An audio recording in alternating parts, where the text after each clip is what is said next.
What's up, YouTube? It's your boy Danny O. Let's go. We're back at it again with episode number 31. If you're returning, we appreciate your love and continued support for helping our channel and community grow. If it's your first time here, thank you for tuning in. If you do happen to have a blast, don't forget to hit that like, share, and subscribe button. It helps us out tremendously with the algorithm. Today we have here myself, Eddie, Ethan, and a special guest, none other than himself. Say what's up. Yo, you go Dre, but you can call me Dre. What's up, Dre? And man, this past weekend was an amazing time, right? PPG with their second big tournament happening in Texas.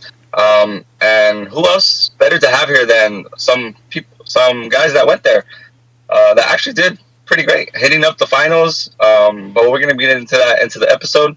So without further ado, let's get into it. This is the Lorcana Cookout.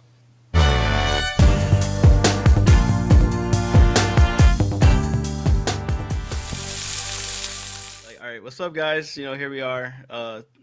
First special guest in a while. Also fresh back from our trip to Texas. It was a few of us from the IE took the journey out there this weekend. Shout out to Rob, Brad, Shane, and Adam. It was us, me and Dre. We all got the B&B out there in Fort Worth. Man, should we just dive right into that whole journey? Because it's a lot happened this weekend. That was quite the experience. Yeah, there was a decent amount. Honestly, it was a good trip. It was a good trip, that's for sure. Yeah, man. For some of us, a little bit more than others. But definitely. Yeah, before we get into Dre, we'll say, how was your experience, Eddie? How was the PPG setup? How was Fort Worth? How was everything for you? Yeah, I mean, first of all, I went. It's always cool when you kind of plan these trips together. I planned this with Brad Saber, with Rob and Brad. We met up, we flew together. Just flying together, there's always that little extra, camaraderie. Just get to, start from the get-go. We left from Ontario, flew to Dallas. When we got in, Fort Worth it's down the street from the airport, so it's we decided to just get a rental car to try to make everything more convenient. So we rented out a car. We went out to Fort Worth. Checked into the B&B, and everything all these different forces kind of combined at the B&B. Adam left at 9 a.m. He was there at the B&B at check-in. He was waiting for us. We were literally he watched a movie or something. Yeah, Adam and Shane both hit up a movie. I think they saw Jurassic World before we even checked in. They're already seeing the town before, and we're literally midair. And we left at noon, but there was a delay. And actually, our plane got delayed so much, we stuck out and waited to give Dre a ride, because Dre left an hour or two after us. And by the time we got the car and everything, we were like, "Yo, let's just wait for Dre." And remember that big old line? We literally stopped. Yeah, dude. We stopped traffic to pick up Dre. We stopped traffic to get me. Shout out to you guys for actually getting me too as well, because I was definitely gonna spend $40, $30 on an Uber just to get to the B&B, but the second I landed, I already saw a message from Rob just saying hey, you still at you landed yet or what? And it was perfect. It ended up being perfect. Yeah, even though we stopped traffic, but I know, right? I mean, all these little kind of random things kind of aligned at the right time, and we all just finally met up at the B&B. Actually, the first night Shane didn't join us, so but most of us were there. We just simple B&B, kind of fight for the bed, fight for the room. I don't know. For some reason, Brad decided to sleep in Rob's closet the whole weekend. Yeah, I also decided to sleep on the couch, even though there was two perfectly good beds in one of the other rooms. That was one of the most comfortable couches I've ever laid on, and I already knew instantly. I was yeah, I think I'm falling asleep on this thing because it was so comfortable. That couch was I was amazing. This is I'm just gonna steal a blanket real quick from this room, and I'm gonna lay down here. And this is the perfect spot. I don't need anything else really. No, it was actually a pretty cool B&B, even though we didn't have paper towels or napkins. We made it work. Yeah, dude. Other than that, the B&B was okay, right? They just didn't really have the supplies for us. And but also, I mean, the location was good. I don't know, it was okay in there. And also, random rainstorm. Random rainstorm. We were not prepared. We were leaving 90-degree, 100-degree short weather. Oh yeah. Straight to there was definitely some form of thunder thing going on going into Saturday, and I felt really it was really tragic what happened with the flooding and stuff that happened in Austin, but I'm blessed that it didn't happen any closer to us really. Yeah, and it didn't really affect our flights either, which was cool. So Yeah, we were like I guess we didn't even hear about it because we basically get there on 4th of July, and we're just trying to kind of. Oh, I guess no, we got there on the 4th. We got there the day before 4th of July because the 10K was on that Friday morning, 4th of July. Like so, the 10K was like starting super early, right? Like 9 a.m. something like And that. Yeah, it was yeah, pretty early. so it's like But night. what deck did you take, Eddie? Yeah, so you know me testing every deck right before I kick things off. What deck did he take? What deck didn't I test? That's probably the bigger question. But the deck I decided to take was the deck I felt was like kind of safe, and that was Green Steel Discard. And yeah, you know, Green Steel Discard. I actually was testing it since Arizona. I took it to Arizona. That's what I got top four with in Arizona. So I felt like Okay. it's in a good position in this meta right now. Discard, and also that like early board control with steel songs, in your deck, and it felt super safe, felt super solid. Um, and I don't think all of us took something different. Like I took green steel. I think Brad took sharks. Rob took blue red items.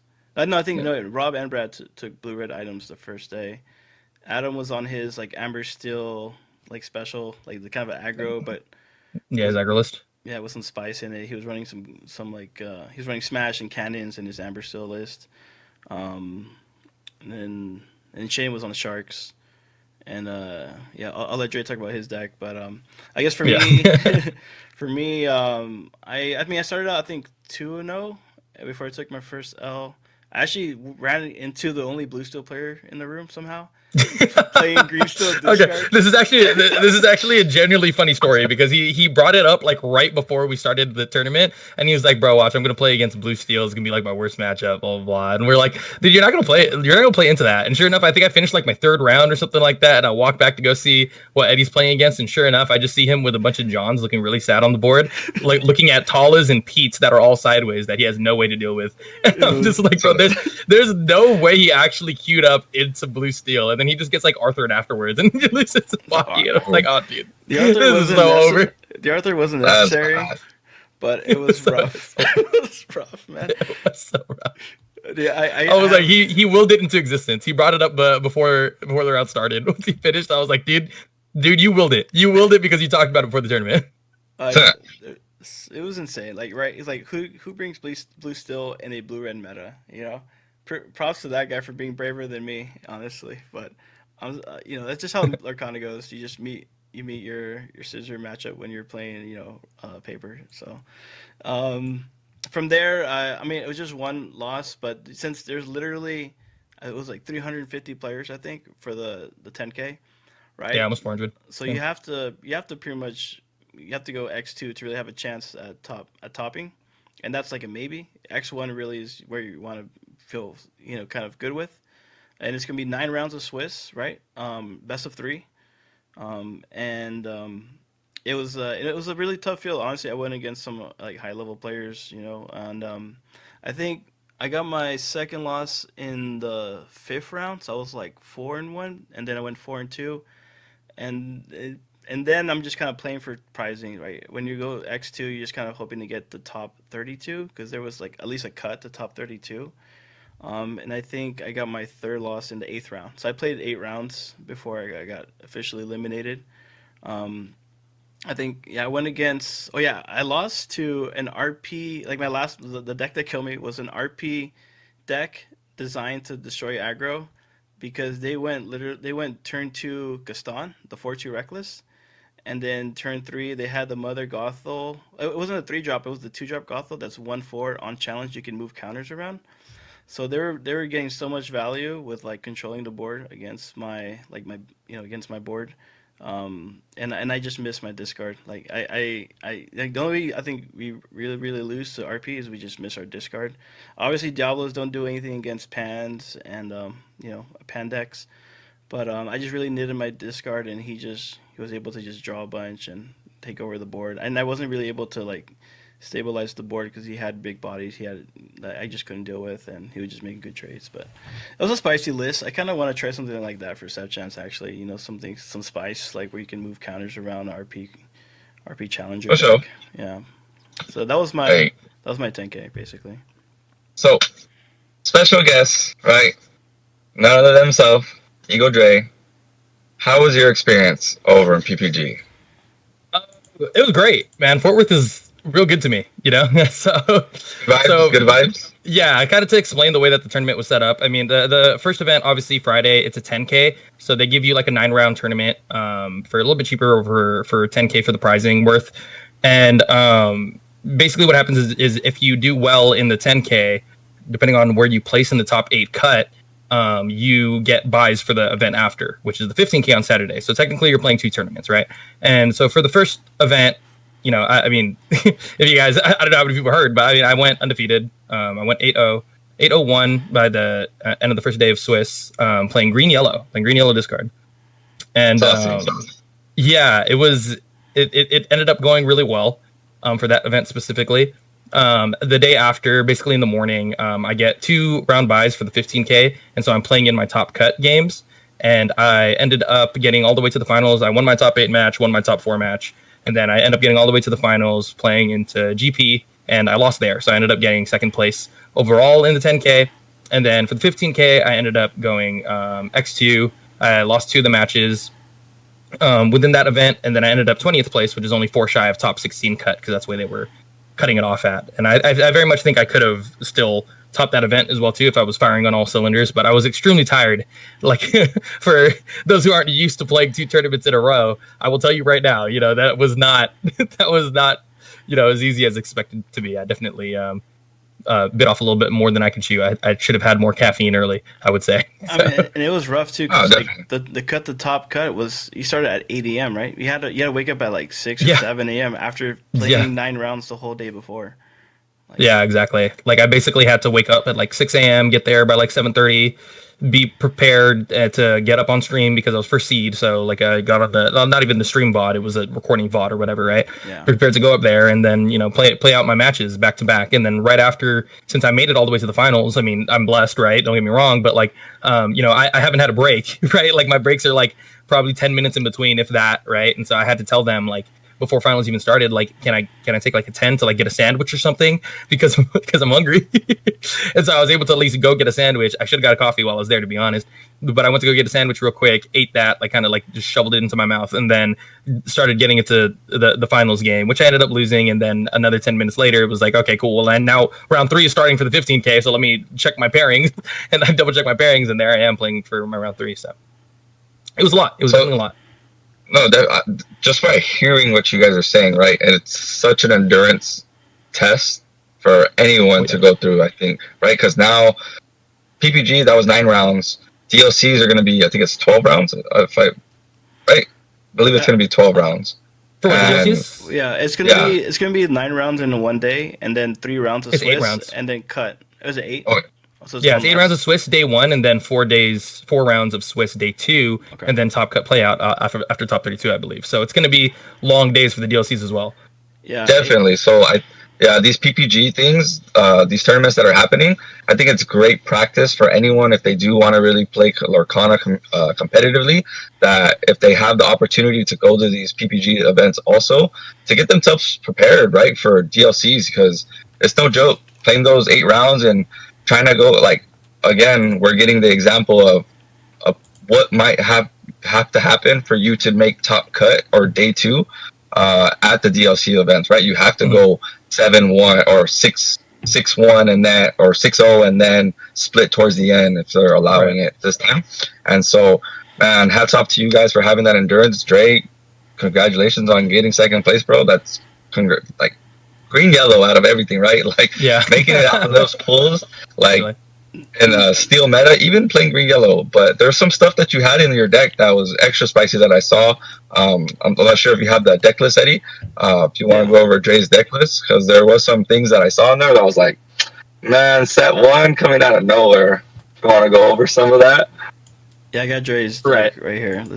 Here we go. The spice. The spice, yeah. So I don't know if there's anything specific you guys want to point out for this one you guys want me to talk about, but I can. So I did see that you had the set 1 Ward Aladdin 2/2. That's it.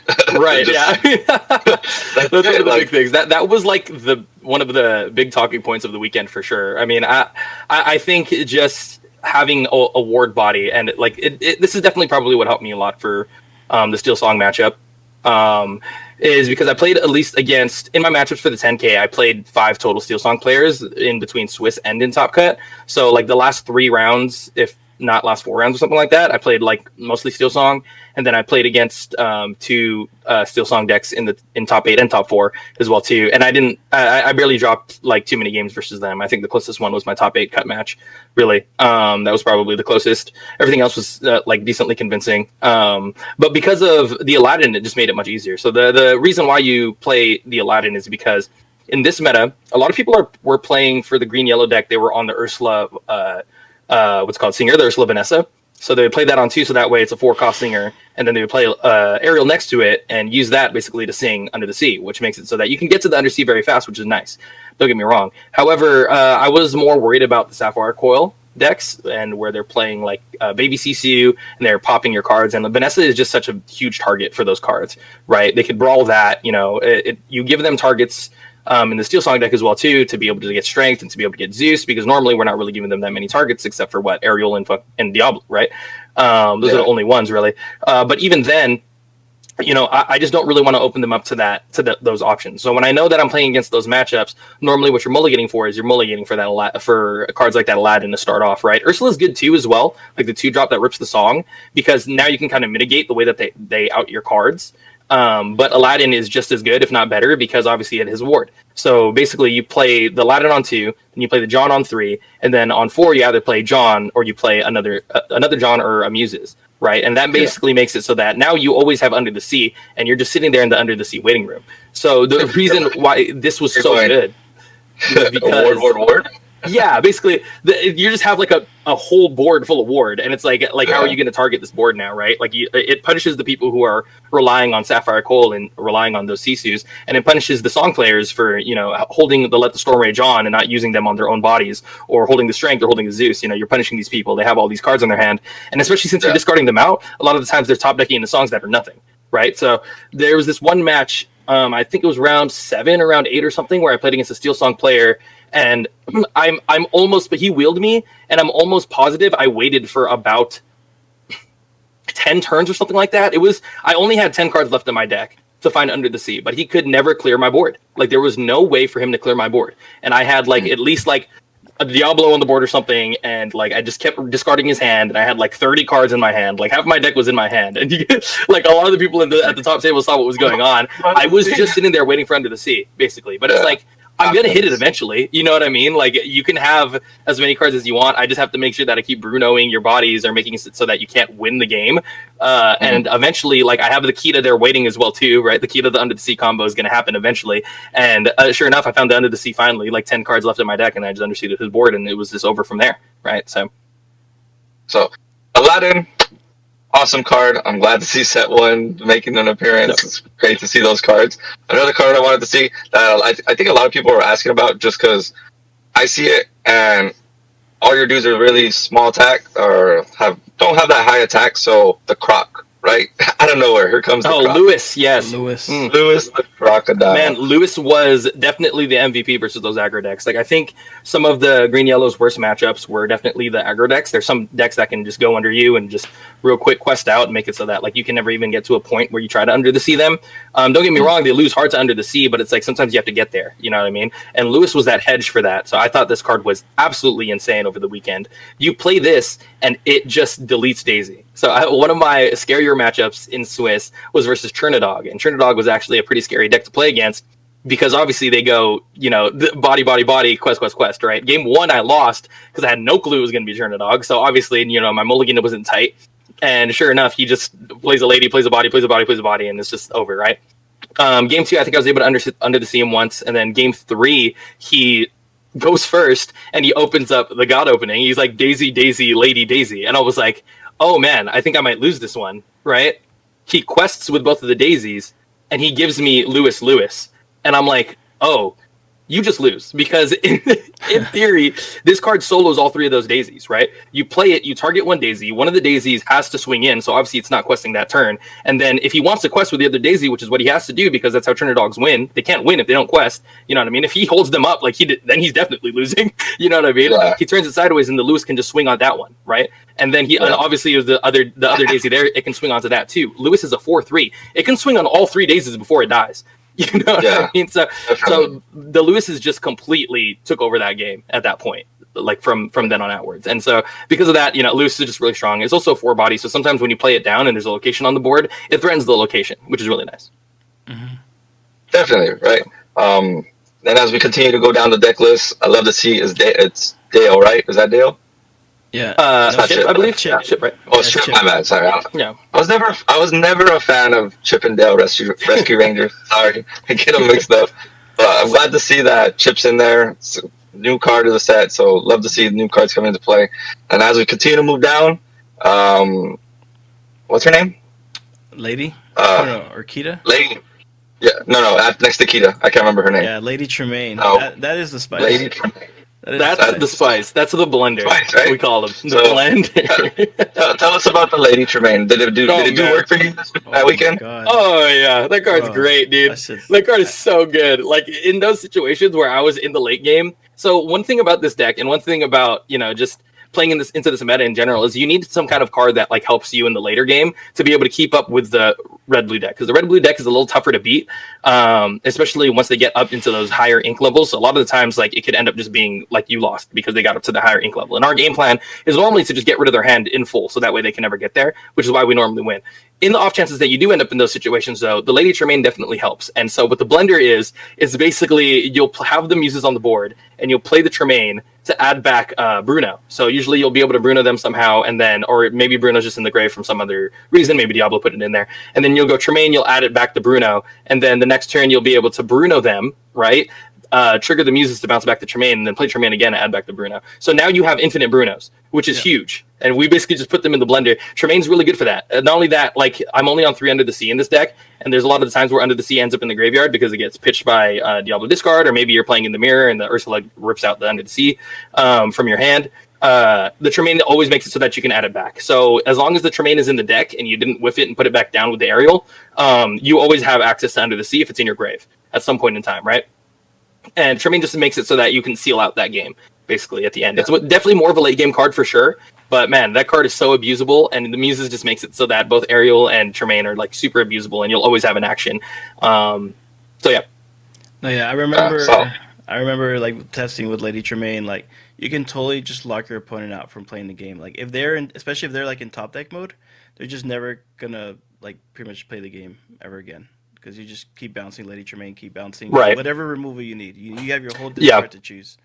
It's very often that you end up in a situation versus the Amber Steel decks or just some of the other aggro decks where they're at 18 lore or something like that, right? And you Under the Sea them, and then they stay in the game because they think they have a way back in, but they don't know they don't actually have a way back in because the Tremaine, because as long as Muses is on the board and Tremaine or Ariel are somewhere, 90% of the time, I am going to make it so that you cannot play anymore for the rest of the game, no matter what you put down on the board. Like and you can't keep cards in your hand because I'm playing discard. So it's like 90% of the time, you're not going to have cards. I'm just going to keep putting cards out, and then my Johns are going to start turning sideways. And like once the Johns turn sideways, that's how you know it's over because those things are questing for 2 and they have ward, So it's like try to find a way to get rid of it without a board wipe in your deck. Yeah, I feel like you create a maze for your opponent, and then when they run into the Tremaine, that means it's over. That's GG. They did not escape the maze. Right, yeah. So running down some of my matchups, like I really feel like I played against a lot of Steel Song over the weekend, which is really funny coming into it. And I was talking to you guys a little bit before the podcast as well too about like how I felt like going into it, Steel Song felt like a pretty like hard matchup. At first, if anything, it was 45, like 55, like before like Steel Song favored before like this list. I felt like it was definitely that. With this list currently at the moment, I feel like now it's a 50-50. And maybe even more than that, because there was just a lot of times where they didn't expect all of the word characters to come out, and Under the Seeing them once just made it just made it much easier. So a lot of people were very scared to play against my deck, like going up, and it felt like I was not able to lose versus any matchup except when I got into the finals, where I did feel like I might have missed Mulligan versus the green purple discard deck. That might have been what it was. But he just out Diablo'd me. He just had so many Diablos on the board. It was really difficult for me to get through at that point. I couldn't. But that's where we. I think that's what we see where it's like the give and take when you're deck building, right? Like you chose to go Aladdin, having the ward, having the Amber Steel matchup a little bit more favorable. But then say you happen to go against green purple or just a green steel and not having that hiss to be able to have just one more out for the Diablo if needed be, right? Yeah, I felt like, the green steel matchup, I felt like it wasn't too difficult. I felt like the green steel matchup felt, even, if anything, even easier than the Ember Steel deck. Don't get me wrong, Diablo is definitely an issue, though. Diablo was an issue in those mirrors because it was a little bit harder for me to hit. But the Lewis was supposed to mitigate that, right? So we take the Lewis, you play the Lewis out, and then you target the Diablo. It can't quest. Even if they sing a song to try to get rid of it, right? Maybe it's not sideways. Maybe they have to sing it through the Diablo, whatever, right? Like, it makes it so it's not that difficult to deal with. Whereas versus the green purple deck, they had more bodies to swing into the Lewis, versus the green steel deck, where the green steel deck doesn't have as many bodies to swing into the Lewis. Yeah. So it makes it a little bit easier, at least with that deck. But playing into the Diablos, I think like my game plan was supposed to be a little bit different. And I don't mind giving out this spice, but like versus these green purple decks, especially the ones that focus around Diablo. In my finals match, I had Shift Diablo like pre-mulligan, like pre-alter every time. And because of that, I kept it because it's like, I have advanced play draw. I get to choose to go first, right? I'm seeing 1-cost Diablo, 3-cost Diablo. There's no way like I don't keep these Diablos, right? And to be honest, I think I'm not supposed to keep those Diablos. I think genuinely the game plan versus the GP deck is to put those Diablos away because you don't want to be in a Diablo battle with these guys. Like, they're going to beat you every time because they play so many more evasives than you. So I think the idea was I should have put away all of my Diablos and just looked for all my ward characters and make sure that I can resolve my Under the Sea as fast as possible, because that's one of the main ways you beat them. And even if you do give them the way to play the Diablo, it is what it is, Yeah, because when you're looking at, when we do look at the green purple deck list, it's a whole lot of 2 attack characters, and I think trying to get that Under the Sea going right away a lot sooner probably would have benefited you a lot more. Right. Yeah, I remember we were talking about this like afterward, like in hindsight, right? Because like I didn't see the match, unfortunately, but we were just talking about the matchup. Like, so I pulled up like this is the GP list that took first that day by Jordan Surreal. Cool guy. Just kidding. I mean, he's so nice. Yeah, he seemed really nice. He wore the cowboy hat in Texas. He did wear a cowboy hat. Shout out Texas. Oh. Shout out Texas. He was like, you want to be king of Texas? You gotta go through. Yeah, I had to go through him, and he didn't let me. He didn't let me. No. But dude, that's so hard. Like, right? You have Diablo Shift. Like, you're a well-known green steel player, Dan. You have Diablo Shift, and you're like, and the matchup is you don't keep it. You pass on it. Like that's Isn't crazy. Isn't that crazy? Yeah, it just feels wrong, right? Like you don't want to do that. In the moment, it felt wrong, especially since I was going first. It's like, oh, okay. Well, I mean, he does have Pan, but it's going to take him at least, an extra turn, right, before he can get to 3, compared to me, who gets to play the Diablo on 2, right? So it's like, okay, like not only does he still have to wait another turn, he has to wait another turn after that as well to get the Pan down, right? That's how it felt. But he showed me both games that we played. I put down that Diablo that he could get rid of it faster than I could, than I thought he could. So he did a really good job, and that was more of me not, just being ignorant to that fact, versus the GP deck. So yeah. I feel like it's an interesting take, right? But sometimes, like, let's say he's always gonna have Diablo in this deck, right? It's super Diabloed out, especially with that 2-drop one that just pretty much can eat your Diablo for free. But sometimes, like, if you can position it in a way to where you get some value where they can't draw, right? Because if you have a Diablo that they can't deal with, they can't draw anymore, right? So their priority is to just always check your Diablo, and then they're allowed to draw, and then they're allowed to try to play around your discard. But like for them, priority number 1 would be to check your Diablo, and then to just kind of basically basically discard battle, right? Right. Yeah. Full discard battle. There. I wish I'd seen that match. I'm sure they showed the stream. I didn't, because since they recorded the stream, we didn't see it live, right? They did like a playback. Right. Yeah, I believe from what Dan from the Forbidden Mountain told me, he said that they were going to put it out on PPG or the Forbidden Mountain stuff. So we'll see if it ends up actually coming out. But We walked back Hopefully, then. hopefully it does.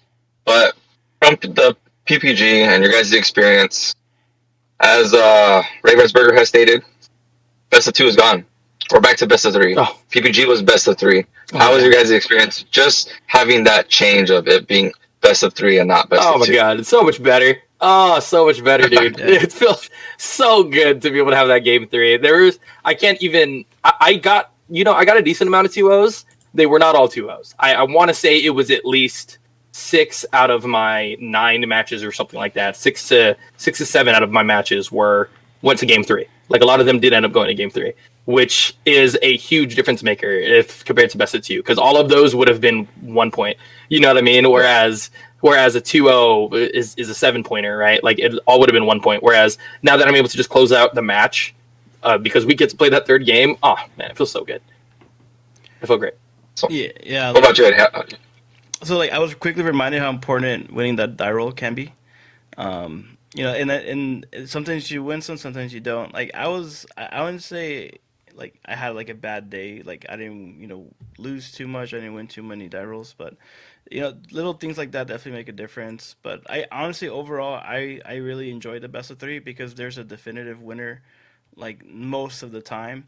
And the fact that you can like if you go X too early, you can just call it a day and move on from your life. You don't have to play You like can that just move on. Yeah, you don't have 10 to hours. For sit 10 there hours. and wait and like pray that you get a couple 2-0s, right? Like it's so much better. And honestly, like I think you can build your deck to even win, on like going second, right? Like Hmm. for example, I lost at least I think I lost my first 5 die rolls or something like that. I was losing die rolls left and right. And because my deck is obviously a discard deck, so like going second is actually can be beneficial for me in some matchups. I was able to like, oh, okay, so he's going first, he's putting down this card, he's inking that card, right? You just kind of count the cards in their hand, and like they end up with less cards than I have, obviously. Yeah. Then I'll have more cards than they'll have, because even though my tempo is like not as good on the board, I can get rid of most of their hand way easier than I would if I were going first.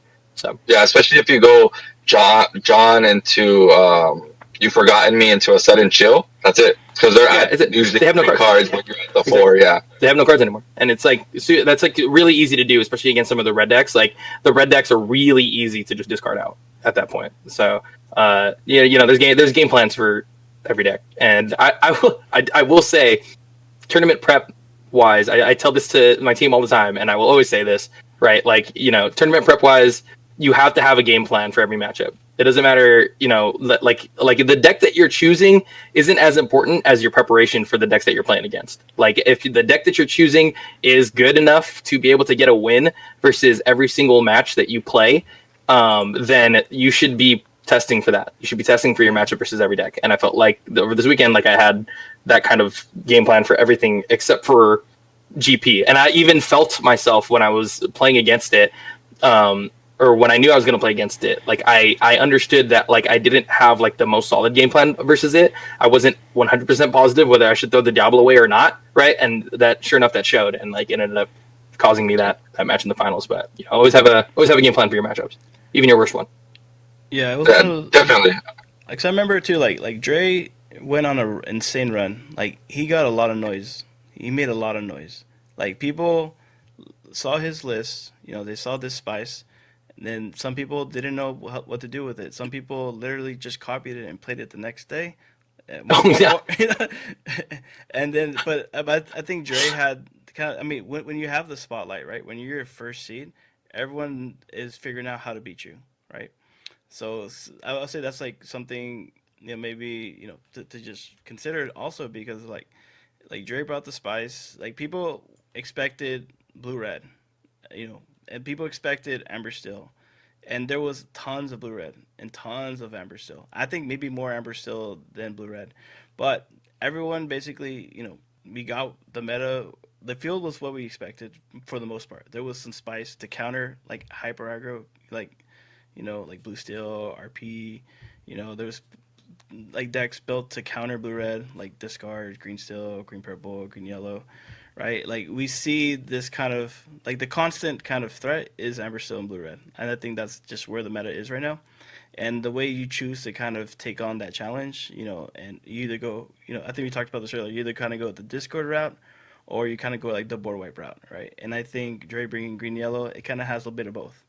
It's probably the one deck that has a bit of both, which I think maybe caught some people off guard. But like all the best players, they know what's out there. They kind of understand. They prep for it, and just like Dre said, it's all about that prep. It's all about knowing your matchups and having the game plan for those matchups. Like that is, I totally agree with Dre. That's probably more important than the deck you play. The deck you play, you need to know how to face against those matchups that you expect, right? And Yeah, I definitely felt like going into the event, I was very confident against the blue red deck because I had an obvious game plan against it. You just discard them out. You don't really let them get to 7 because when they get to 7, they're turned on, and you just don't want them to ever be turned on in any way whatsoever. So you just kind of get your discard going and make it sure that they have no cards by the time they hit like 5 ink. Right, and so that way now they're struggling to be able to even just get to the board wipe in general.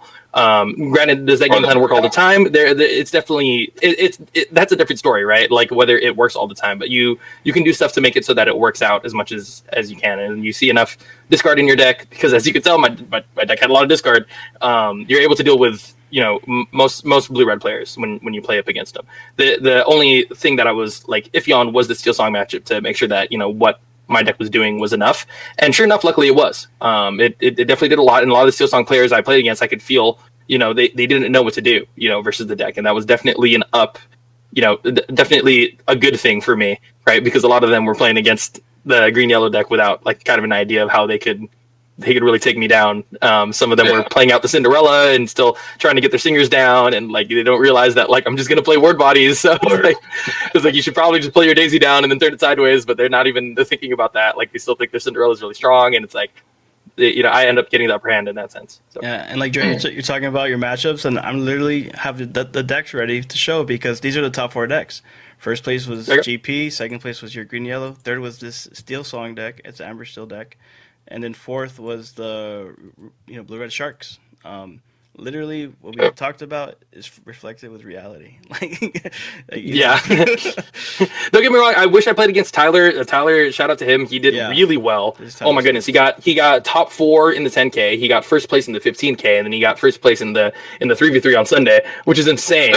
We passed by him on Sunday, and I was like does this guy still need more money? Like this guy's still going. Dude, he went for the triple go crown. home, bro. He was like he finished winning. Save some for the rest of us. I know. I'm like, dude. He finished winning the 15K. And he's like, I'm not done. There's still a 3v3. Yeah. But actually, I do have a cool little side story about Tyler because so this is his list, Tyler's list from top 4ing the 10K, and then you'll see a little bit of a difference, slight difference. This is his list that took first place at the 15K, right? And one significant difference is he added the carpet bag. And how he added the carpet bag, there's actually a little story behind this because our homeboy Shane, shout out to Shane Edick, amazing red blue player, definitely one of the most respected players here in SoCal, and literally like we're with Shane. That guy walks around this big tournament, PPG tournament, and I feel like someone knows Shane everywhere, every corner. Someone's like, "Hey, what's up, Shane?" Shane's just a grinder, a gamer. I don't know how he knows so many people, but like I remember, I think it was a match. Tyler played Shane in the 10K, and I guess Shane convinced Tyler to pick up the carpet bag. And right before we submit our deck lists, um, Shane, I guess Tyler asked Shane for a carpet bag. No one has a carpet bag. Then Shane asked me for the carpet bag. I literally happen to have an extra carpet bag. So that was my carpet bag that took first place. Oh yeah, 15K. And I was like, let's go. So Eddie technically took first place. I technically I'm owed 1/60th of his winnings. 1/60th of the winning. I deserve a percentage because you used my carpet bag. So. I wish you wouldn't have won if you didn't have my carpet bag. Genuinely. Yeah, and yeah. I mean, so he added the carpet bag, and then he took away to make room for the unequal. He took away the second Hades and added the Maleficent back in there. So he kept the kind of philosophy, but he had the carpet bag. And like I played like on the 50K, I took a blue red shark list with carpet bag, and the carpet bag does so much work in the shark list. Like I mean I actually like I have a cool little, since I'm on a roll now. My first round of the 50K, I got matched up against R&B from Maelstrom. And R&B, he took blue red items, and yeah, that was a sick match because I managed to pull the 2-1 against him in the first round, give him the first L that day. But Sweet. yeah, that was pretty epic. And the first time playing against him, Sheesh. and no, honestly, a lot of respect for that guy. Great player. He drew the insane. He drew the insane nuts against me. I didn't know it was possible until I saw him do it. But when you're on items, the way you beat sharks is this. And I literally taught this to two other blue red item players that like in the middle of the tournament because I was knocked out. But you go turn 1 pop, turn 2 coil, turn 3 workshop, turn 4 like another workshop, cheat in Scrooge, find another coil. Next turn, play another coil, start drawing, play another Scrooge, find another workshop, keep drawing, and then fourth turn, play another Scrooge, find your third coil. R&B literally did this line to me, and I'm just watching and thinking, this is over, but I'm gonna make him work for it. And he still he still had a so the way Blue Red beats anybody, they get the 17 ink and then they just hardcast their dime, big Tamatoa with like infinite items and just OTK you. But to do that, you have to pretty much draw your whole deck. So I still let him draw his whole deck. And after that, after the second match, You're gonna win. He's like, you're gonna win, but it's gonna take a long time. I'm gonna make you work for it. You just put me out of my misery, bro. Like, what are you saying? There's no way. You sat there and made him show you. Respect that, guys. Show me the jam. Skill fatigue. Game round 1. I was like, yo, man, I'm not gonna lose round 1. I was not gonna lose round 1. And he's like, literally, like 15 minutes left. Like, oh, we'll probably go to time. And I'm like, no, we're not. I saw my hand was the gas. I went turn through ramp, turn through manor. He couldn't deal with the manor on turn 3. I was back on the play, and he literally like has to shift Sisu to swing into my manor, and then I just like prep his board, and he's top decking with no cards, and I go shark manor. It was over in like 10 less than 10 That's so minutes. based. That's so based. Eddie hit him with a Chad move. He said, we're probably gonna go into time. Eddie said, nah. I'll play manor. I'll play manor on 3. Manor random here is crazy. He said, no, we're not even close to going to time. Don't worry about it. Don't worry about it. I'll manor. Now what? We got 10 minutes left. No, we got 10 minutes left. So I'll always say, and this is something that we used to say in Yu-Gi-Oh! As well, too. Like, I was taught, I've played card games since I was like, dude, like what, 17 at this point now? So, well, one things that, shout out to Rudy the GOAT, he's literally the person who taught me how to play Yu-Gi-Oh! One thing that he always told me was don't scoop, like don't pick up your cards. The reason why you don't pick up your cards is because these people will sit there and tell you that they have game, and what you're gonna do is you're gonna look them dead in the eye and you're gonna tell them, well, show it to me then. Because there's so many ways that somebody can mess up game, it's not even funny. Especially in a big tournament setting, if you're in a pressured situation or you're there in Top Cut, you look them in the eye and you tell them, all right, if you have a game, show me game. Because if they mess up that game in any way whatsoever, and you see that opportunity, you could take it. There's the difference between like losing in round 1 or going up to Top Cut by round 9. So yeah, that one misplay can make or break that game. So yeah, definitely just don't scoop. Play it out. Hey, you got it. Finish it off. Let's see it. Yeah, it is what it is. And like good players, like when they're losing, like they know that sometimes their only way back is if their opponent just like starts throwing, because you'd be surprised. Especially like some players, like I even caught myself throwing. Like I remember, like, there's so many times. Yeah, how many times you catch yourself throwing it? How many times? Definitely more than once. That's when you just have to say calm, cool, and collective. Just play your game, and all right, let's just turn at a time, card at a time. All right, let's get it going. Yeah, these tournaments are mentally taxing, right? Like you always have to be prepared to have the endurance to be able to play these things. And one of those is like the mental game, and that's one thing that I definitely learned playing tournament after tournament. Like I had to look at myself, especially in the Yu-Gi-Oh days that I was playing. I had to look at myself and really like look inward and see what was the real issue, because I knew I was a good player and I knew there was things that I was messing up. But I mean, don't get me wrong, there's a lot of tournaments where I went X3, a lot of tournaments where I went X4 and just like had to go home, and it's like you look at yourself and I realized, do I have a mental issue? Like, do I have like a performance issue? Like, is there a problem with like how I'm playing when I go out to these tournaments? I fly out, I spend all this money to be able to play, and is what's holding me back? I looked at myself and I realized, like, yeah, I do. I have these issues when I end up in these pressured situations that I start misplaying. And so once I realized that that was a problem, I was able to look at myself and think, like, okay, how do I fix these? How do I fix these issues that I have with myself? Right, that I end up playing or misplaying when I'm at those top level moments. Once I started targeting that is when I started realizing the big change in my gameplay, and just like fixing your mentality and stuff like that. So it's not all just about playing down the cards. You have to be honest with yourself, and you have to really ask yourself the hard questions. Like not just, oh, is my deck right? Like it's more like, am I playing correctly, and am I playing correctly in the moments that I need to be playing correctly? Yeah, definitely. I mean, And I think it's also good, right, when you have a team or you just have people that you continuously play with that are able to give you that constructive criticism. It's like, hey, when you're in this certain type of situation, you seem to intend to play faster when you don't need to. When you're ahead, you could just calm down, just continue to play your game, and you're good to go. But being able to see that yourself is always great, and continue to work on yourself is always great. yeah, I'll say for me, some of the big lessons I learned. So maybe you guys don't have to learn them, but I think we all kind of have like our individual kind of like things we need to work, like overcome or go through. Like for me, something I notice I do is sometimes I play too loose.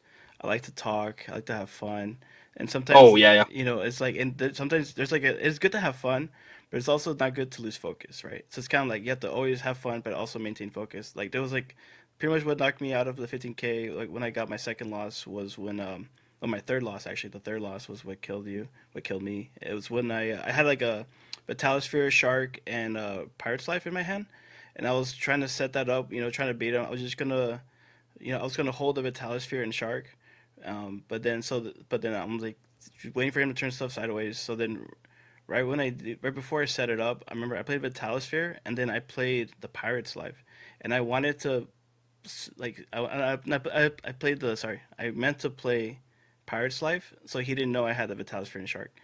Right, I just hardcast Pirate's Life, it passed. That was my line, and then I was gonna punish him with the Vitalisphere Shark next turn.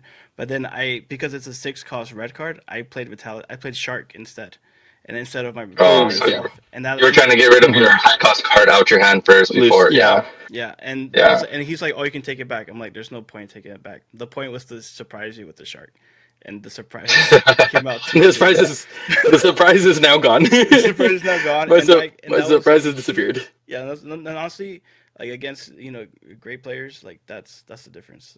Like Yeah, it's a No, big. definitely. Yeah, that's a big difference maker. I will say I've definitely fallen into that, and that's one thing I've learned about Lorcana as well too. Is that definitely people are nicer in Lorcana. Don't get me wrong, and I love that. I love that fact. People are definitely nicer in Lorcana versus Yu-Gi-Oh, right? But like that's also a drawback in Lorcana as well too, because you do end up playing really loose like this. You do end up playing very friendly. You're talking, you're having a good time. You're laughing about certain cards that they play down. You're predicting things. You're having great conversations and stuff, which is awesome. Don't get me wrong, it's fun and it's part of the community. But it does make it so that you end up losing focus. In Yu-Gi-Oh is very different, where it's like everyone is really mean. Everyone is trying to get one over you. You know what I mean? And that teaches you like a different level of mentality and focus that you have to have.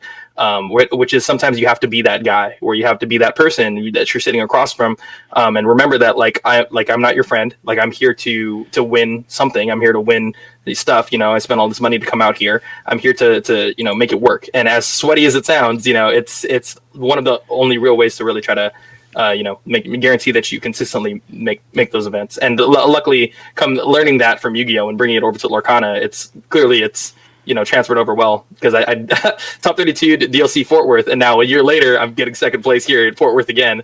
Shout out to Fort Worth. I don't know what it is about Fort Worth, but the Texas loves me. I don't know why, but I do really well here. So.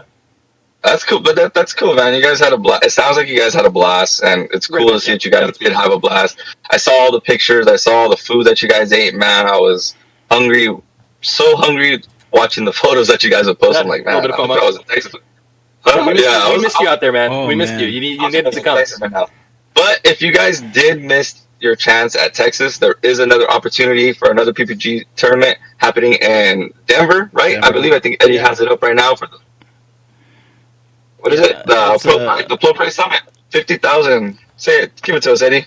Yeah, so Texas was the first part of the PPG circuit, and the second part's going to be in Denver. This is going to be September 12th through the 14th, and it's gonna be in Aurora, Colorado. So I know, you know, promising another big, 50K event for Lorcana and a big convention center.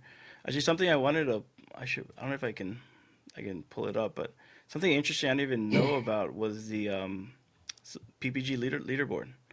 Um, there's Oh uh, yeah. there's a little leaderboard. If you want to, I want Dre talk a little bit about it. I'm gonna try to see if I can pull it up real Yeah, quick. so it's basically what they're doing is it's basically a leaderboard for a certain amount of points that you get for topping well at their event. And I'm pretty sure this was their first. Fort Worth was their first event for the Play Summit in general. This is kind of like a series that they're doing, and for basically the way that it works is you get like a certain set amount of points depending on how well you top or how well you place for every event, and the more points you get, you're locked in for their invitationals at the end of this series, which is the Pro Play Summit. And their invitationals are also going to be worth a lot of money. So they're going to put a lot of prizing up as well too for their invitationals. So it's kind of like their own little circuit series next to next to the DLCs, right? Because the DLCs have something similar. Obviously, you play in your DLC, you get into nationals, you get into worlds. But if you really think about the DLCs, they don't give you a lot of leeway to be able to get in. I think there was only like how many places for worlds, like 11 or something from our end or something like that. It was something super small if I remember reading the DLC numbers, but it's very difficult to get into both big events, right? Both Nats and worlds. So it's not going to be easy to get into those. So PPG allowing you basically another way to play multiple tournaments and get into an event. It's super nice of them. So Yeah, so Definitely, and with PPG, I do see Eddie bringing it up, but also with PPG giving certain stores that opportunity to have those buys in the first couple oh rounds, yeah, I forgot which about is that. super awesome too for PPG to be doing. I believe, I think Lorcana might be doing that. I mean, Ravensburger might be doing that. I'm not 100% sure. Hopefully, they do happen to do that in the future because it brings that community more to those shops. Hey, such and such shop is having an event where you can get a first round buy at the next DLC since they're only having three, which is still blowing my mind. But imagine having a buy at one of the three DLCs that Ravensburger is going to be hosting. It would be a great thing to have. But go ahead, Eddie. yeah, I was gonna say, so this is something what they call the pro rank for their point breakdown.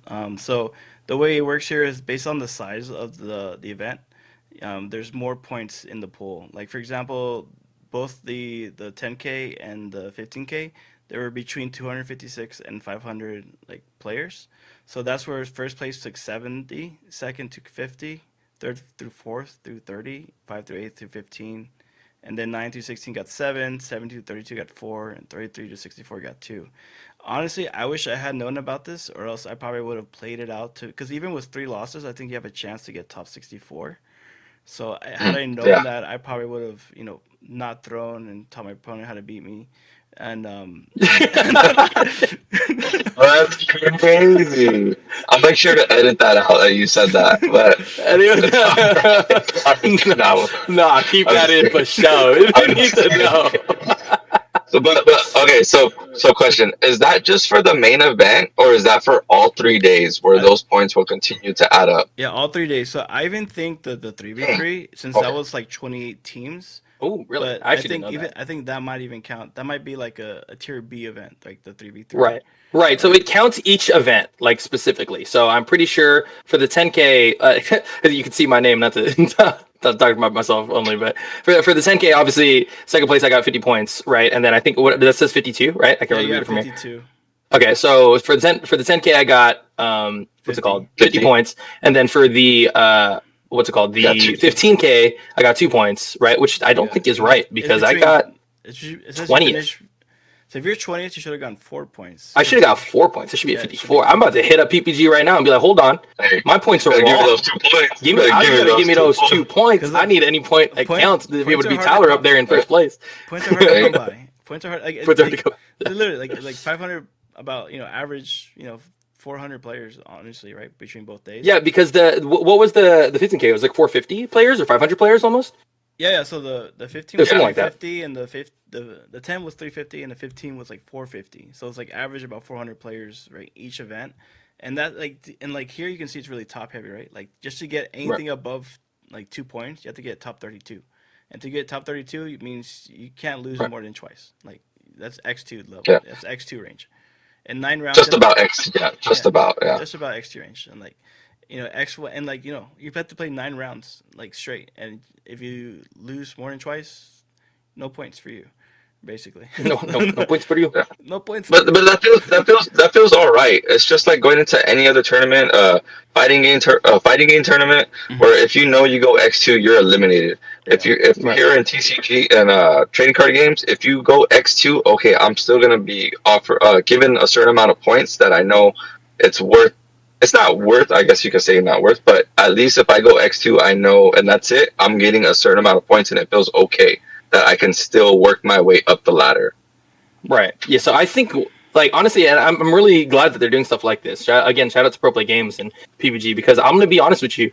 With these DLCs that are coming up, there's only going to be 3 of them, and not only that, they're spaced out like really heavy. So like October 1, January another, and then a year from now is the 3rd one, right? So it's like, not only that, they're capping it to 2,048 players. For those of us who did DLCs last year, you realize how difficult it is to even just get a ticket for some of those events. You know what I mean? Like all those tickets, like they cap out like the day of almost. You know what I mean? And I think 2048 is also going to cap out, to be dead honest with you. And the fact that we might not even be able to get a ticket to some of these events, we need something to be able to play the game. PPG is doing a good job keeping the Lorcana competitive community alive by doing something like this. So, oh, definitely, and it does, like, just like you're saying, it does feel very, very bad that they're only having 3 TLCs, that they're all on the East Coast, that there's nothing close here in the West Coast area. So it just feels very, very horrible. I hope they do bring some. I think they did talk about it. They are bringing some other little events besides just the DLCs. So hopefully more great news to come. But if you're unable to get into the DLCs, PPG is another option where you're able to go to these PPG events that I don't believe have a cap, right? If they get 3,000, they get 3,000, right? 4,000, they get 4,000, right? Like their highest grand level here that they have here is 500 plus. So they seem like they have a game plan for that, right? Like, yeah. To be fair, I doubt they will get that high. Just because it's not like a main like Lorcana challenge event or anything like that. But I mean, it's still a decent amount of players. And I'm sure they can. Their venues can host at least like close to upwards to 1,000. So right, and like I see this point system. This is basically a ladder. This is a PPG ladder, right? And, like talk about Lorcanito. Let's not talk about Lorcanito, but this is like a real ladder right here. And shout out to Batsu. Tyler, 100 points. He killed it, right? He got first place at the 15K and top 4 in the 10K. I'm just hoping he doesn't go to Colorado. No offense, Tyler. I love you, but I need to catch up. I need to catch up. So if he doesn't go, you know what I'm saying? Like, that'd be my perfect opportunity to catch up to him. And I think that's like extra motivation, right? Like if you kill it at these events, you almost feel like you have to go, right? Because you want to protect your ranking, you want to protect your ladder, your position in the ladder, right? Definitely. And now it feels like for us that didn't go to the first one, because unfortunately we were unable to. It happened during 4th of July. I wish they didn't do it during 4th of July, but now it feels like when I go to Denver, it's like, okay, I gotta really top just to catch up to Dre, and hopefully Dre doesn't top. Yeah, but I do hope he tops. Danny, I do hope he tops. What's crazy is I went to Texas too, and me and you have the same amount of points. That's life. Dude, hey, shout out Shane for I think having like 2 points. I think Shane has like 2 points. He's somewhere on this list. He's somewhere. Hey, at least he's on the list. I'm too nice. At least he's on the list, right? I taught a triple. I thought Kapu, who's like a 2 or 3 time Golden Mickey winner, how to play his blue red items into the blue red shark list.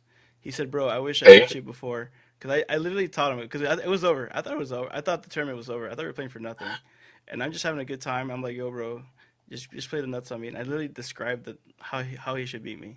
And after, cause I won game 1, so I was feeling a little high. I wrecked game 1, and then game 2, I'm just talking. You know me, I talk, I have fun, and I like to teach. I like to make sure people know how to play this game. Oh, dude!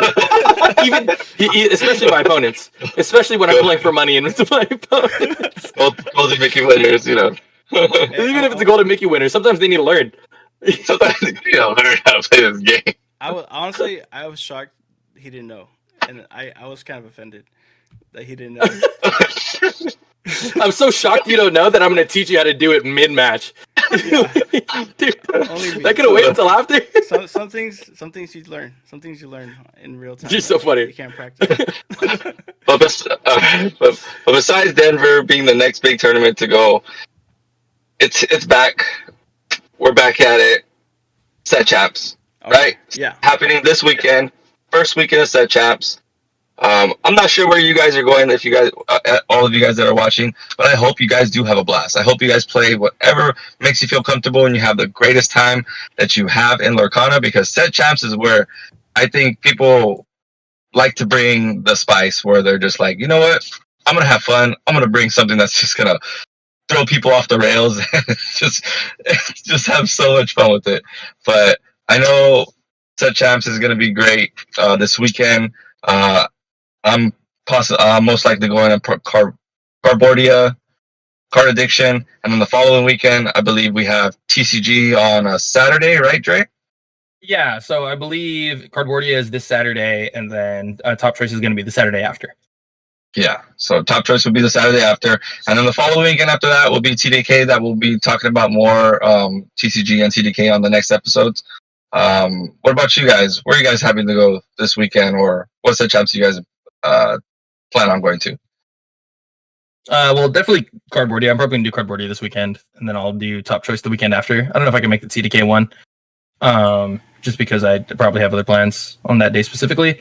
But yeah, I mean, I don't usually play too many set champs. Usually I'll play like one or two, maybe a couple of them. But this one I don't really mind going out a couple times. This is a beautiful Jafar, beautiful Jafar. I kind of want the matte Shadow Quran, so that way I can get it for him. We call him Jafar TCG. So I didn't know that. But all right. It's his name on Melee. His name on Melee is Jafar TCG, which is pretty cool. Is it what about you? What set champs you hitting up? And do you have any information on Red Saber set champs? So I guess I'm gonna probably try to go to one on Saturday. I don't know if Cardboardia is on Saturday, but whatever's happening Saturday, Yes. I'm gonna try to go to that. All right, so I'm gonna go to Cardboardia. It sounds like sick. Hey, for everyone watching, hey, shout out to Cardboardia. Their prize pool is pretty great, and it's a super plus. Great community there. Store credit, like a bunch of like money or whatever. Actually, it's not store credit technically. It's like bucks or whatever. But what city is it? But is that? It's Marietta. Marietta. Yeah. Okay. So it's one of the M's. That's what I am. It's a bit of a drive, but it's like definitely the value play this weekend, right? It is like the amount you get for store credit that you can basically purchase a case by just going in first place. I remember the first set champ they had there, I was able to win first place, got my case. The next set champ that happened there, Joe, our fellow teammate, also was able to get first place there, so he got a case. Huh? I said he's a teammate. That's One Piece. Oh. He plays Lorcana. TCG, just TCG. Yeah, he plays Lorcana. I know he's taking my Magic deck this weekend, so you can play store champs with it. he plays whatever he feels like it. So you're going to Cardboardia, Eddie? I'm going to Cardboardia, and then probably the following weekend I'll probably go TCG. Right, I think that's gonna be the spot. And then after that, I think Lorcana Fran is doing something. I think the following weekend, so I'm gonna go do whatever she wants us to go to, and I love playing her tournaments. Always a lot of fun. Always. What about that? What about that 50K that you guys are hosting? Oh, that's in. That's not for a while now, huh? No, that's in. Man, like in August or something. I think it's still like the tail end of Fabled or the start of Fabled or something, right? It's the first tournament of Fabled that Rob explained it to me as. So, yeah. Which is pretty good. Okay, yeah. So that one, the big one, the 50K, that's not set 8. That's going to be set 9. It's going to be the first big event of set 9. That's going to be at the end of August, I think, like the first weekend of release or the weekend after. And it's going to be actually the pre-registration date for that is actually ends tomorrow on July 10th. Okay. So when you see when you see this video, you gotta try to sign up to get that early pre-registration, price. Yeah. But that one's gonna be a huge event. It's gonna be at the Anaheim Convention Center, and it's not gonna be just a Lorcana tournament. It's gonna be like an actual convention. There's gonna be all types of things going on as far as like I think collectibles. There's gonna be a bunch of vendors. I think it's Oh, gonna that's be, huge. yeah, Awesome. and we're also Sounds so gonna fun. be getting, stay tuned. I think we're getting some amazing I think casters. We're gonna fully stream this event. Nice. And it's gonna be some talented casters coming in. We're gonna try to get involved. Red Saber. It's like a collab. Red Saber, and I think I know the main one is I think it's collectible. I forget the exact name. Collectible No, yeah. It's not collectible exchange. It's No, it's collectible lounge, is it? collectible. But yeah, that's gonna be a huge event. Anaheim Convention Center. Come on, guys. How can you go wrong? Play That's a big Lorcana, one. be in Anaheim. Let's go. Apparently, it's sponsored by Toyota. I don't know how I know that, but I know that. Okay. They're gonna have Sweet. They're gonna have Supras in the front that you can test I drive. know. I'm like, bro, what? They're gonna have the new Corolla out there? Let's go. We're gonna win a car, Somebody. bro. Win a car. What it call? Win a car. Win a car. That's cool. You got players that's winning cool. air fryers. We're out here winning cars. Now what? No, I wish. that'd be wild. No. Okay. I don't know how much you guys want to talk about Set 9, but I think that one specifically is going to be Fabled, right? Like that event is going to be the first set of Fabled and stuff like that. I don't know if you guys heard recently, but like 50% or like up to 70% of the Fabled set is going to be reprints. What specifically out of all of you guys do you want to see reprinted, and what do you not want to see reprinted? We'll do one card each. Actually, I'm excited to hear Ethan. I haven't heard him all. I need to hear Ethan. night. That's why I'm asking, because I need Ethan to speak. And I need to hear his opinion. He's the main guy. I want to hear his opinion on this one. So. You guys were vibing, so I didn't want to you guys were vibing for the events. And also, I haven't played Lorcana in probably I have played, but I haven't played in a big tournament in probably 3-4 months. Because I don't know, man, this set's kind of boring. Well, it was more so I was waiting for the DLC announcements, and then I got the DLC announcements. Kind of just wanted to neck myself, so it was cool. They're super far from now, yeah, dude. yeah, super so far from now, and super far from here.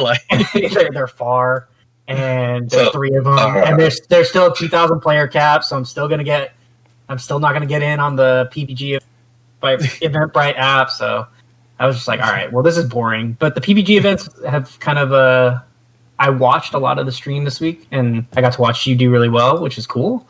And that made me pretty excited because those events are actually easier to get into, which is very nice because I was able to log in on the Eventbrite app and get tickets for Denver. So I am going to go to that. Oh, you're doing Denver? Oh, I am going to Denver. Yeah, Let's go. I am going to Denver. Sick. So I'm excited for that.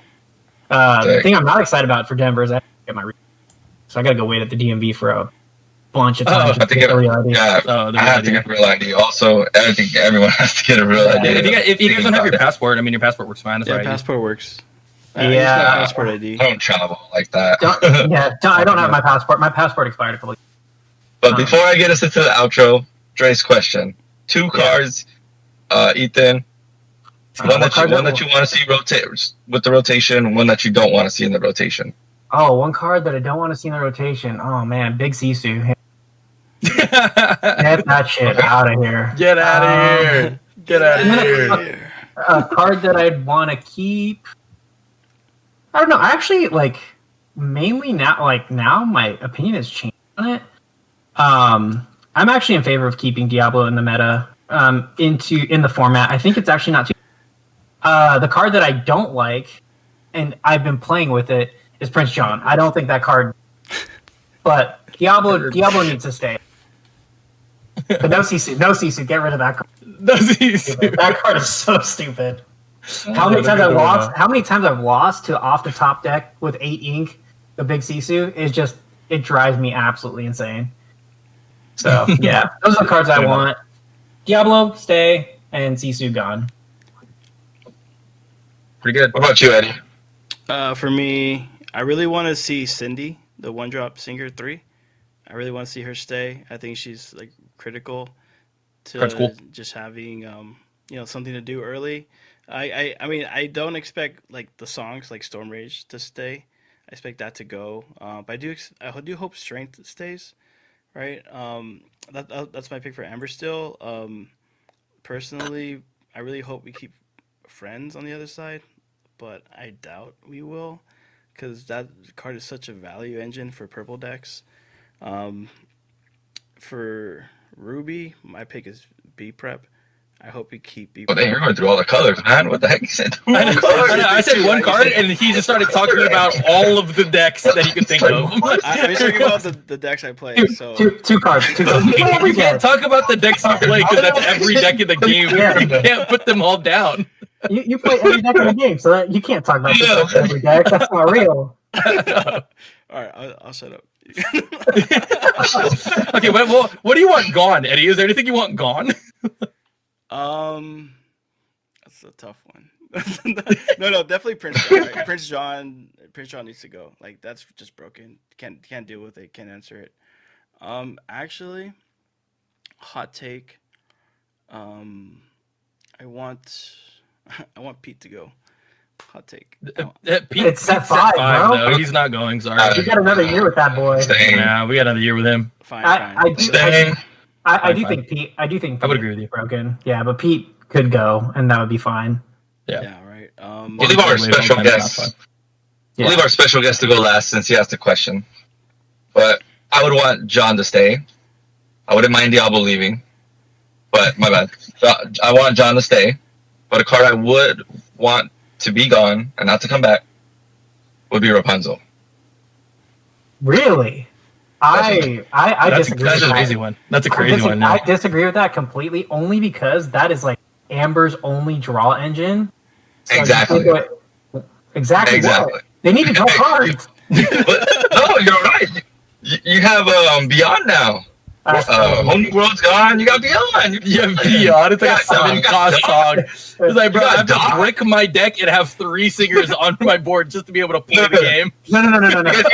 Okay. Doc doesn't rotate, right? Doc's still in the meta. Hold on. You said Rapunzel. Rapunzel is Amber. Those cards you mentioned are Steel. What if I want to play like Red Yellow?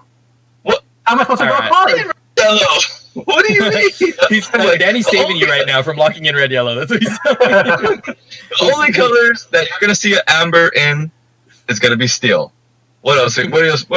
What you want? Chernodog? They run Rapunzel also. Don't say that because I green yellowed all over the place. Yeah. I mean, and I'll do it again. But you didn't run Rapunzel, and you drew cards. I did not run Rapunzel. It's true. It's because John was there. That's like the one yellow deck you don't play Rapunzel in. I really You said you said you have forgotten me. You discard 2. I draw 4. Cool. Yeah, I'll Awesome. just draw half my hand. All right, Jay. What are your 2 cards? Oh man, I wish I would have thought about this before I asked the question. Well, to be honest, I feel like the one card that I really want to at least stay is genuinely Suddenchill. Like, I think that's the one. Like, even if you clear John, right? Even if you clear John and even if you clear Diablo, I just don't want discard to be just completely gone, because I've been playing discard for a while now, and I really love. I mean, I know a lot of people don't, and it's definitely like a big argue. But like, one thing about discard is that it was extremely broken to Yu-Gi-Oh, so much so that they banned it completely. One thing I like about Lorcana and Magic is that discard is still in the game, and it's like they can make it so that it's still playable against, arguably, right? Like, it's still playable versus. So I don't want them to cut discard completely from the game. You take John, fine, it is what it is. I would like to keep Diablo, that'd be nice, but I don't blame people for wanting it cut, and I think it probably should be cut at this point. Now, the card that I for sure want to see gone, man. I might have to agree with Ethan on this one, but part of me does really want to get rid of some of these board wipes. Like, I feel like B Prep needs to go if I don't get to keep Ursula 2. If I don't get to keep Ursula 2, then there's no way that they should keep B Prep. Like, I think that's insane. Like, there's not enough cards that play around B Prep for it to stay in the meta next to except for like Pete, right? Like, the other colors don't really have like their own version of B Prep unless I have like Still Under the Sea, and the other decks have crazy cards. I mean, at least purple has Monstro and stuff like that, but I mean, there's just not enough decks with a button like that. The red deck is the red deck is the only one with a like, I got to clear the board button. You know what I mean? Like, not everybody has that. And like, if you don't give us stuff to combat it, then I don't think it's fair that they get to keep theirs. So. But but what you're saying, like with the 50% rotating cards staying, it gives a little bit of, what's the word? I'm lost for the word, but like, oh, okay, you don't feel as bad. Like, okay, you have that hope that this card's gonna stay. This card's gonna stay. It's gonna still let the deck that I like playing viable. That hopefully it doesn't just go away. Just like you're saying about discard. Hopefully they don't just kick discard to the curb and it's just no longer in the game. Because I would feel horrible. Because discard was the first thing I was playing, and I loved it, and I've always liked playing that in every other game too. And so hopefully they don't get rid of it. Yeah. Like the one of the main things is that the like for the green deck, especially because we're basically losing everything, right? Like we're losing like Ursula 3, Ursula 2, John, Diablo. Like the rotation is really kicking us, kicking our butt bad. Yeah. So like I feel like if they do end up taking care of a lot of the cards that we like rotate around, like at least give us some of them, right? Like for example, like I would like to have Ursula 2 still, like I would like to have Ursula 3 as well. And if they give us Ursula 2, Ursula 3, and Suddenchill, then fine. Take out the offenders, take out John, take out Diablo, fine. Maybe there's something that I can work with. Like, and maybe I can deal with that in the new meta. So. I think you need to have one or the other in terms of the draw engines. So I think you need to have either Diablo or John. And at that point, I think I'd rather prefer. And it comes down. So it's hard to interact with, and it makes for those game states that people really don't like, where you end up playing a bunch of Johns, you just leave standing, and you kind of feel so powerful when you are able to like play double John, and then they can't board wipe you because they haven't fast enough, or and then you just blow them out with a "You Have Forgotten Me," and you draw 4 cards. It just feels so crazy, and they actually can't do anything unless they're playing red, and that's right. So I do think like you need to have swords. But like, are you playing grab your swords? That's crazy. If you're playing grab your swords, it just feels getting bad. Yeah, but still, it just feels bad that you have to play like those 2 colors to try to kill this John that just has ward. Yeah, but it's like with any other ward trooper, right? It feels like that against the Doc. It feels like that against the Aladdin Adria was playing. It just any ward character just feels like that. Like I can't touch this thing until he turns it sideways. But to your saying, about the reprints of like 50% up, it is 50%, probably more or maybe more. The one thing I will say is they've already announced that they're reprinting Honey Wizard, which is a 5/5 vanilla card. So they're probably going to just reprint some dumb shit cards that like have no real effect on the meta. They're just like a bunch of vanilla cards. Oh, these are real flavorful cards. So I wouldn't put my hopes into like all these like percentage of cards being reprinted being like good playable cards. That's They're probably going to be a lot of vanilla cards. That's probably so don't get your hopes up. Don't get your hopes up. Yeah, what I'm saying. Definitely. Especially with the DLC announcements, don't get your hopes up. That's why I said Suddenchill, because like I feel like it's a very it's a very simple and fair song, right? You know what I mean? It's like discard a card. Like it's a 2-cost inkable discard card. Like I can't. I'm not asking for John and Diablo and Ursula 3 all to get printed and fabled. Like that's not what I'm asking for. But I'm asking for at least to have a chance to play out towards the discard game plan. Because if they just destroy it, then it's going to be kind of sad. So, yeah. But it's the same. It goes for any color, right? It goes for just think Amethyst. Their whole bounce engine is set 3, right? Set 3, set 2. Sorry, set 2. One of those sets. Yeah, and if those don't get reprinted, there goes that whole engine. Rabbit, goat, crab. We did get the other crab, the +2 attack, but it's not the same because it's just not the same, right? You lose all those cards, so.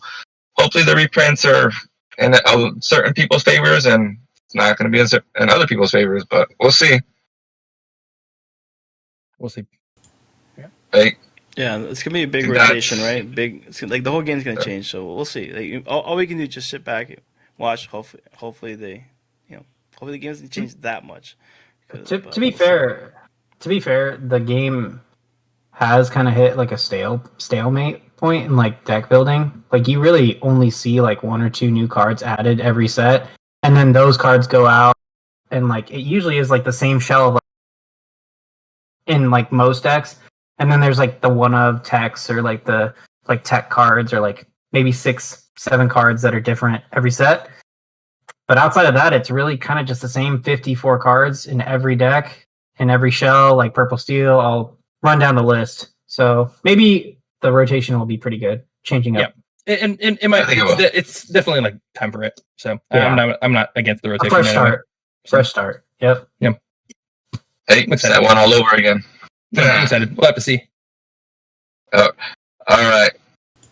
If you guys made it all the way to the end of our video, we appreciate you guys. Don't forget to hit that like, share, and subscribe button. It helps us out tremendously. We went over a lot of information today, right? PPG, Denver, right around the corner. Set champs this weekend. Don't forget to hit up your local game store. Give them that support. But until next time, before we head out, thank you, Dre, for joining us today. It was awesome having you on the episode. We appreciate you. Thanks for having me. You guys are awesome. Hopefully I can show up to a future episode as well too. Shout out to you guys, obviously the Cookout. Shout out to the team, Softwares Gaming and everything. Flying me out and doing well at these events is always nice for Fort Worth. And shout out to Red Saber for being with me and stuff. That was a great time. I hope more of you guys come to these events because seriously they're really fun and they're really fun with all of us and stuff. So just follow me on Twitter at ego_Dre. I might start a Metafy. I'm not sure. We'll see. Maybe for the set champs, if that's something people are interested in, we'll see.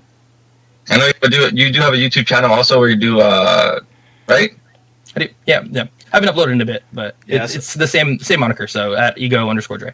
Yeah, so if you guys go against CardinalYOLO discard set champs, you guys know why. It's right here. For sure. But as always, till next time, keep on cooking, keep on questing. Peace. Peace out, guys. Peace.